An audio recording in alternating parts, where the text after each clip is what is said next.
Welcome back to Seek Strength. Welcome back to Seek Stand. Welcome back to Fridays in Science. Science on Fridays. Fridays in Science. Today we're coming with the thing we've been saying for a while, which is the abysmal state of the supplement industry in relation to what you're actually getting, and people and companies just not really meeting the minimum standard of what you should be doing. To be honest, I'm kind of a bit racist when it comes to supplements, because the country the supplement comes from really makes a massive difference to me in my head when I'm buying them. So this is coming off the back of a interventionist study, I suppose you could call it. It's presence and quantity of botanical ingredients with purported performance enhancing properties in sports supplements, and this is coming from the University of Mississippi and the Cambridge Health Alliance in Massachusetts, Harvard Medical School, Boston, Massachusetts, Rhode Island, Boston, and the NSF International in Michigan. There's a couple of different authors on this. I actually really like this kind of study design where it's just like cross-sectional. They just go out into the marketplace, buy a load of different things, or firstly identify the products, then buy a load of them, run the same tests on them. And this is, for me, in the supplement industry, this is a very, very good kind of marker of where we're at. Yeah, so this kind of study makes for a very easy science. Now, you could go look at this and methods, and if you were really au fait with particular methods, you could maybe start questioning them. Realistically, though, a lot of these methods would be taken from some kind of pharmacopoeia. They'd be pretty well validated.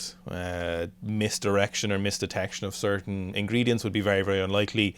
You could have arguments with, stuff like the quantity, but by and large, this is relatively straightforward science, and when it comes to studies like this, and I feel like it's kind of, when you get into sports science, there's a lot of nitty gritty. There's a load of arguments in sports science itself among people who actually do the studies. They're always talking and picking on certain aspects of sports science. There's people outside of sports science who don't do the studies, but they pick on the science as well. Like us. And there's a lot of stuff that goes into it. But when you get to something like this, it's cut and dry, yes or no answers, or quantitative answers that are very clearly quantitative. And, we're getting some very interesting results. Yeah, it's a nice, clean-cut thing. Mm-hmm. You're running a certain test that's agreed by everyone. If you're doing tests on, muscle protein synthesis, just getting people to agree on what the test for rate of muscle protein synthesis should be is a whole thing in itself, whereas these are really well set out. Yeah, if you looked at recovery, you'd be looking at so many different factors. You wouldn't even know where to begin. No. If you got into the argument of hot and cold, if it did anything, if it actually affected inflammation in muscle protein synthesis, you're into the most murkiest of waters. Now, for this, what we essentially had was they bought a load of products online. They bought them just online. The researchers picked 5 different ingredients. Some of them you've probably heard of them, or you've heard of one in particular for sure, and the rest then are related to the current trend in nootropics and their kind of effectiveness. So the 5 ingredients were vomitoria, which is a herb that is usually used in anti-anxiety, but also for quelling diarrhea, indigestion, vomiting, stuff like that. Name this combination of volatile and diarrhea really doesn't fill me with confidence. That's not really what I want for my sports performance supplements. So methyliberine, which is essentially a nootropic or a nootropic-like effect, and it is isolated from coffee beans or cocoa beans. Then we have turkerstone. Now, we're not going to get into the whole turkerstrone's effect and where it comes from. You've all heard loads of that stuff. Jeff Nippard most recently made quite an interesting video with Lane Norton on that aspect. Then there is halostasine, which is a form of a racetams. Now, racetams are basically nootropics. They're actually banned under the WADA guidelines, but they're pretty effective if they're banned by WADA, most likely. And then there's octopamine. I'd never actually heard of this one, but again, it's another form of a nootropic. The last 2 seem to be synthetic, generated by humans. Human generation. The big thing with that list is, and this goes more for the, you can kind of put turkestrone off to one side, is the nootropic stuff at the moment is the Wild West. You're kind of out there on the frontier. We don't really know what's going on, and there's studies coming out on a weekly basis about all these different ingredients. And the real unfortunate thing for me is most people who are using nootropics of some kind will be getting their information, will be getting their recommendations, getting their dosaging from kind of popular media. So they'll be getting it from people like Joe Rogan talking about lion's mane, or different kind of pop scientists, like people who have a job in the scientific industry, who are basically like media people, and they kind of might cherry pick a study that's come out 2 weeks ago that was done on 50 college kids, 50 or 25 5 college sometimes you kids, see, 5. And they will then say, okay, bittersweet knuckle cherry is the one we want to take this week, and this will really enhance your ability to generate new neural pathways. And that's the major issue in nootropics for me at the moment, is we don't really have a big base of knowledge there at the moment. It will be there soon. It will be there growing all the time. But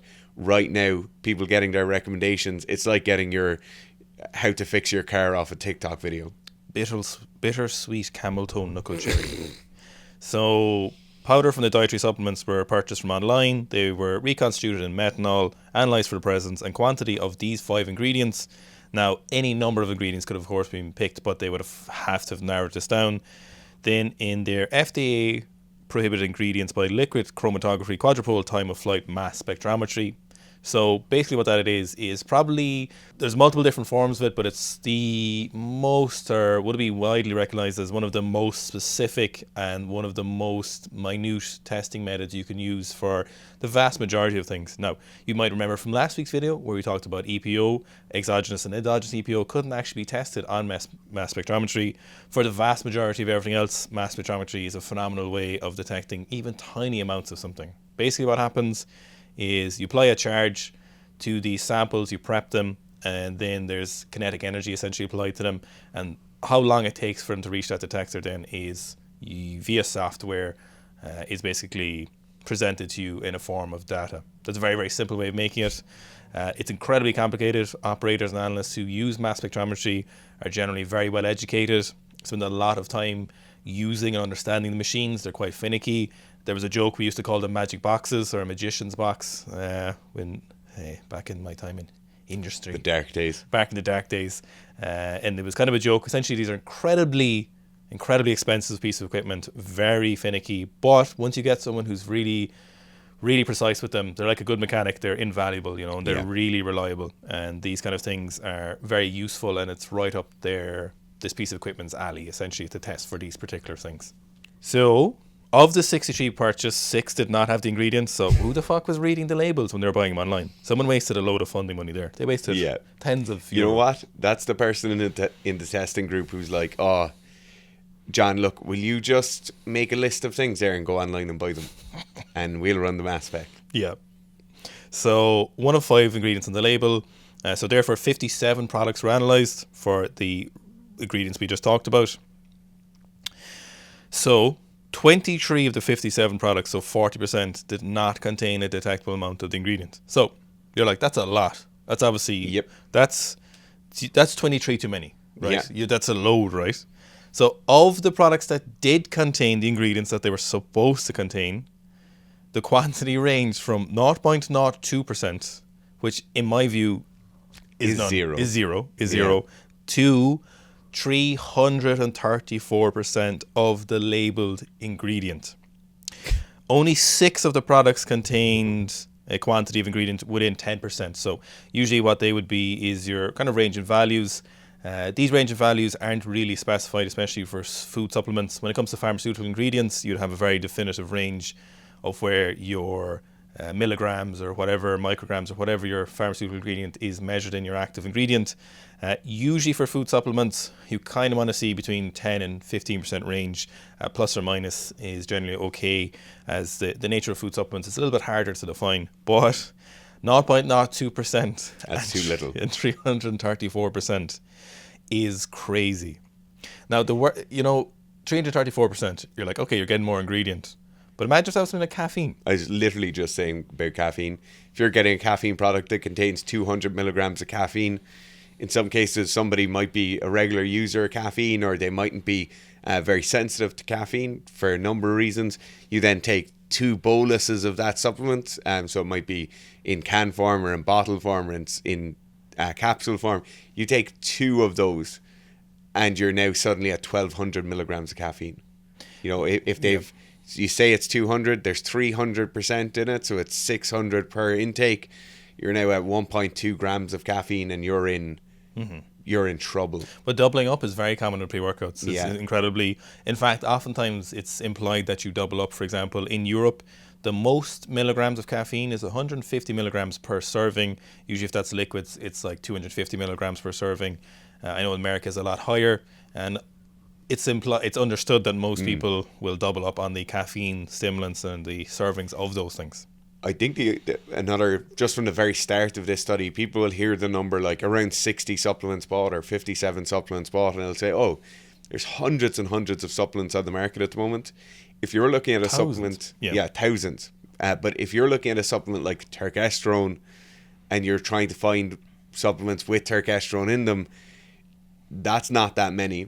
Like, you're getting a pretty good sweep of the market there. Like, it's very, very likely if you're taking a Turkerstone supplement, it's very likely that your Turkerstone supplement is within this band of 60. So there was actually, they didn't specify the brands on it, and obviously we wouldn't name the brands, but 8 of these were Turkerstone. Okay. 8 of the products. Okay. So quite a few of them. Yeah. There's not a lot of places selling Turkerstone. Now, that's not the only thing. That's not where the data stops, right?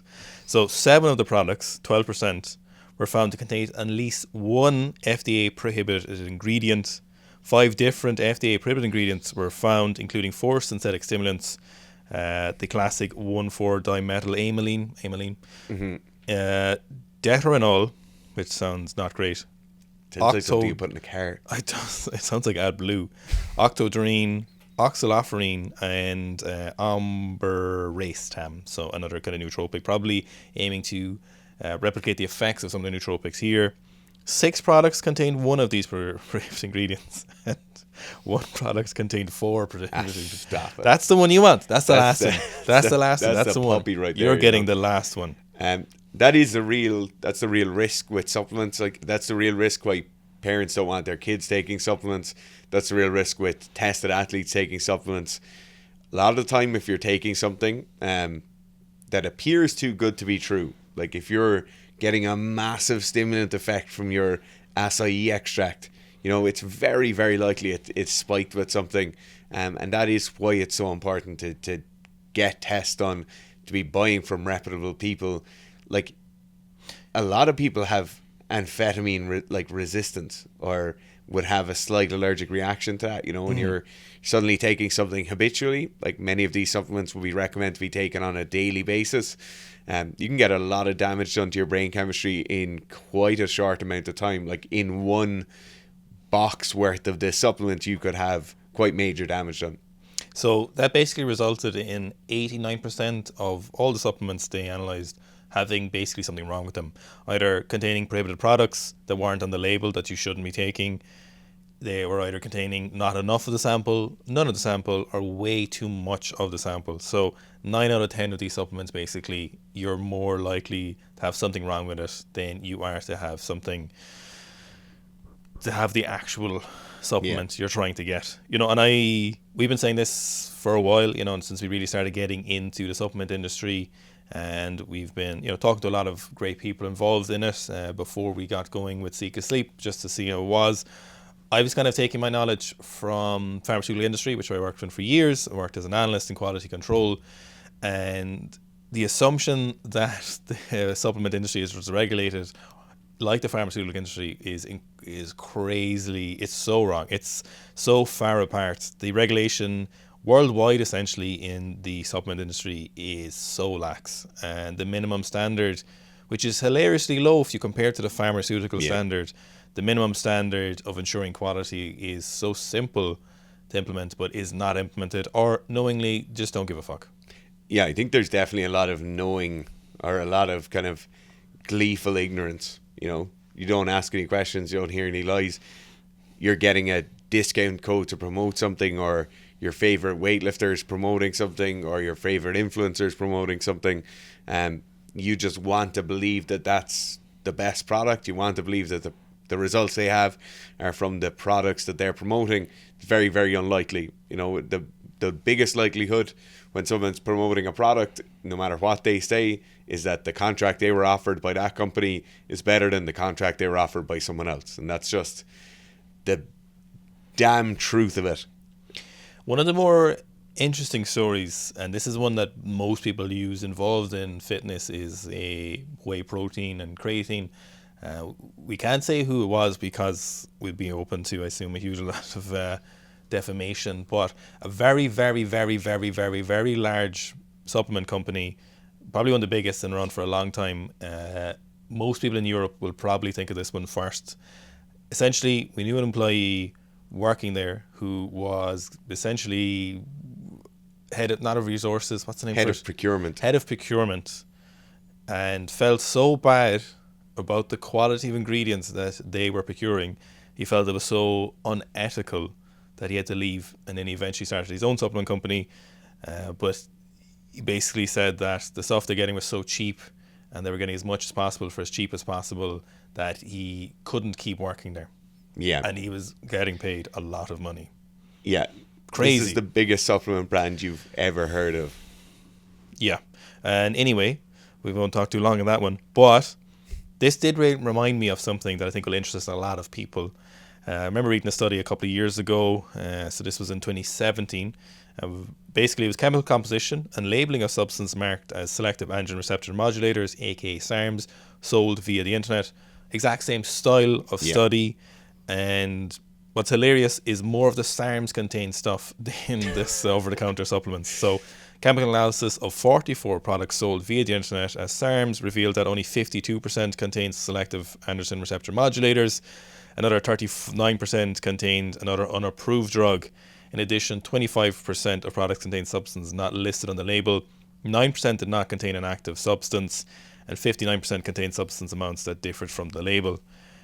But illegal drugs, or grey area drugs, or unregulated drugs still had more consistency than over-the-counter supplements.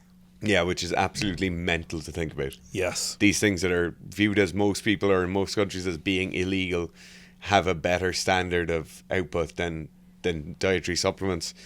I think the big thing with SARMs is, or where the big concern with the SARMs would be someone taking something like an Ostrine and they're getting something slightly different like an MK677, you know, and they're might be their first time using performance enhancing drugs or their first time using any anabolic agents, and now suddenly they're getting an effect. They're getting something that they view to be progress, but it's in a pathway or a mechanism different from where they thought they were getting it. And I think that's where the big kind of danger comes.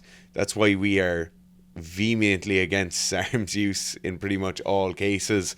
SARMs are not well studied, and SARMs that you don't know you're taking are even more dangerous. So if you start having some health complications and you think you were taking something like Ostrine, you then present to a medical professional, they start doing tests, and you might have issues with blood values.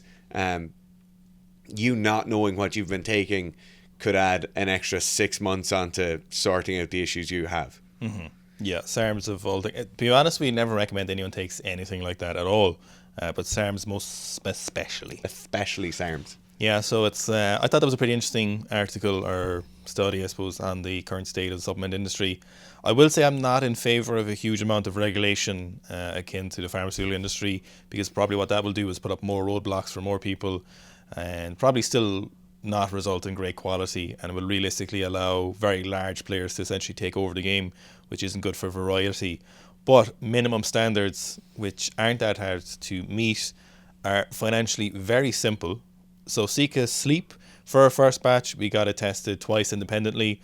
Now, of course, they're manufacturers in Ireland. They're regulated by the relevant bodies in Ireland. Ireland has a huge pharmaceutical industry, and the Food Administration side of things follows very closely with a lot of that regulation, and the standards are very, very high. They've been in business for a long time, but still, even though they have some in-house testing, they have the scientific analysis, we, of course, didn't believe them until we got it independently tested ourselves. Thankfully, it worked out to be... Thank God. They were super accurate, and they were what they were supposed to be. And you can always, as long as you buy Seek Sleep from the website, you'll be able to download a PDF from independent testing. You'll be able to get those test results and hopefully present them as kind of clearly as possible. And that's one of the aims, was you can't be selling a supplement to people and not know exactly what's in it. And unless someone is willing to present you some at least independent results. Now, they could be doctored, of course, and there's so many ways you go about this, but essentially you have eventually, at a certain stage, have to trust someone and certain brands. And the fact that people won't even do a minimum standard, if you ask them for test results, if they give you a COA from the manufacturer supplier, just forget about it. I think it's crazy. The bare minimum standard is just test the batch you're selling. I have another thing to add to this, right? You have to add on that. So the batch testing for me is the big one now. Just knowing that there's a certain batch there, knowing a batch number, having that certificate of analysis on that particular batch, that is the thing for me. That's the kind of ground level now for everything we develop from this point onwards. Everything is batch tested. But it's very, very simple. It's a very low percentage and quantity of your batch. Financially relative to the batch's financial costs and outcomes, it's very cheap and very worthwhile. One thing I want to add is that anything that is tested by, these branded anti-doping companies, so they're like, certain companies will say that, I can't say the names of them, will say that they're tested for anti-doping, basically. These companies don't test for the active ingredients in your supplement, or as far as where most of them do. When we've talked to some of them when we're getting Seek Sleep, they don't do identity testing on the active ingredients or any ingredients. They only test for the presence of a pretty large number of prohibited drugs in the sample, which is perfectly fine. But even if something is given this tick from whatever company you're getting it done, it doesn't mean that that's what your supplement is actually. It just means it doesn't contain these prohibited substances. And that's a major misnomer out there at the moment, that if you get it with that stamp on the side of the box, everybody knows the stamp we're talking about, that this one's going to be in some way kind of better tested or anything like that. Zero ID testing. They do two things. First thing, they do the test that Gerf talked about, where they've got a large or a large kind of selection of banned substances. They'll test for the presence of any of those, but you basically have given them a bag of sugar and asked them to test that, and they'll have no idea.